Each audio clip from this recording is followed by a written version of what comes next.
की जाए, वहां कहा जाए दीन जमहूर लाया जाएगा तो उसे क्या समझा जाएगा? बगावत। और चाइना वाले उस बंदे को नहीं छोड़ेंगे।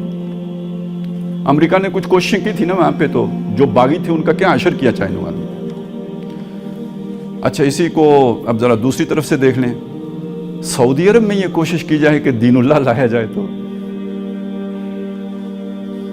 ठीक है,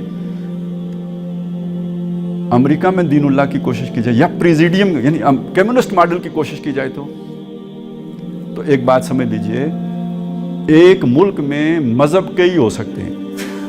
एक मुल्क में मजहब कई, अमेरिका में कई मजहब हैं, हिंदू भी हैं, सिख भी हैं, मुसलमान भी हैं, यहूदी भी हैं। खुद पाकिस्तान में कई मजहब हैं, हिंदुस्तान में कई मजहब हैं। इस्लाम भी कहता है कि तमाम मज़ाहिब को उनके हुकूक दो, बल्कि सबसे पहले कहा है इस्लाम ने, सेकुलरिज्म तो बाद में आया है। ये मजहबी आज़ादी सबसे पहले दुनिया में दी इस्लाम ने, ये मोहम्मद रसूलुल्लाह ने दिया, उससे पहले थी नहीं। कि किसी की इबादतगाह का जो है वो नुकसान नहीं किया जाएगा, महफूज रखी जाएगी, किसी के जो है ना मजहबी जज्बात को मजरूर नहीं किया जाएगा। ये तो सबसे पहले मोहम्मद रसूलुल्लाह ने दुनिया में किया है। तो मैं ये अर्ज कर रहा था कि एक खित्ता अर्ज़ी पर जैसे बहुत से लोग होते हैं, ऐसे बहुत से मज़ाहिब भी हो सकते हैं, लेकिन किसी खित्ता अर्ज़ी पर कोई एक बादशाही होगा, दो बादशाह तो नहीं होते। या हो सकते हैं? वो कहते हैं ना, एक गुदड़ी में या एक बिस्तर में दो फकीर सो सकते हैं, एक पूरी ममलकत में दो बादशाह नहीं रह सकते।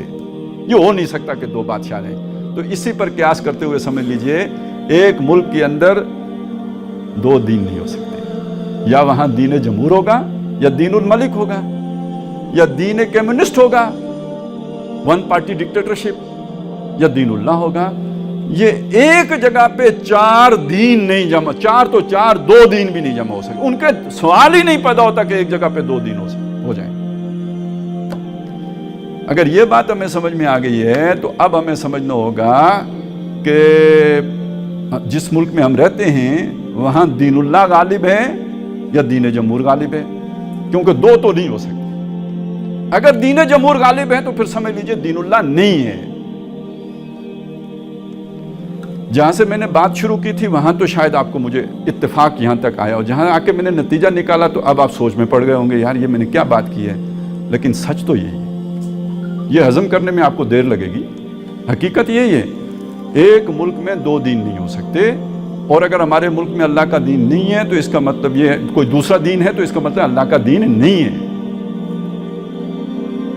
ये बात अगर आपको समझ नहीं आती तो आपके अंदर वो जज्बा ही नहीं पैदा होता कि जो आपको मुतहर्रिक करे। क्योंकि हम बड़े मुतमईन हैं कि भाई ये तो इस्लाम के नाम पर बना, तो इस्लाम यहां है। भाई जितना इस्लाम यहां है उतना इस्लाम अमेरिका में भी, जितना इस्लाम यहां है उतना इस्लाम हिंदुस्तान में भी। मस्जिद नहीं है वहां पे।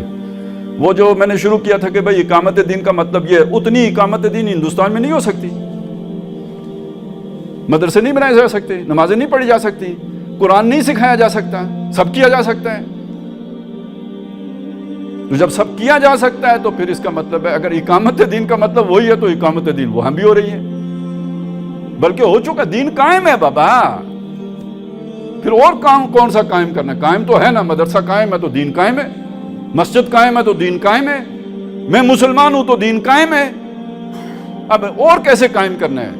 तो ये बात समझ लीजिए, जब हम कहते हैं दीन कायम करना है तो इसका मतलब दीन कायम नहीं है, और दीन कायम नहीं है तो दीन है ही नहीं। अब अगली बात वो उससे भी ज्यादा तल्ख,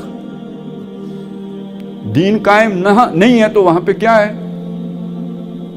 दीन के मुकाबिल क्या चीज आती है? कुरान मजीद ने जो दीन के मुकाबिल चीज आती है उसे या तो फसाद का है या फितना का है। मैं ठीक कह रहा हूं ना? या यानी फितना का कातिलूहुम हत्ता ला तकूना फितनतुन, उनका फितना खत्म ना हो जाए, व यकून दीन कुल्लुहु लिल्लाह, दीन सारे का सारा अल्लाह का ना हो जाए। तो दीन नहीं होगा सारे का सारा तो क्या होगा? फितना होगा। तो दीन के मुकाबले एक चीज तो फितना आ गई, दूसरी चीज क्या जी? फसाद। ज़हर अल फसाद फिल बर्र वल बहर बिमा कसबत अयदीन नास। तो दीन कायम नहीं है तो एक बात तो फितना, दूसरी बात फसाद। तो जिन लोग, अच्छा तीसरी बात भी है, वो जरा چلیں وہ بھی سامنے رکھیں. دین جہاں پہ نہیں ہے تو جو اللہ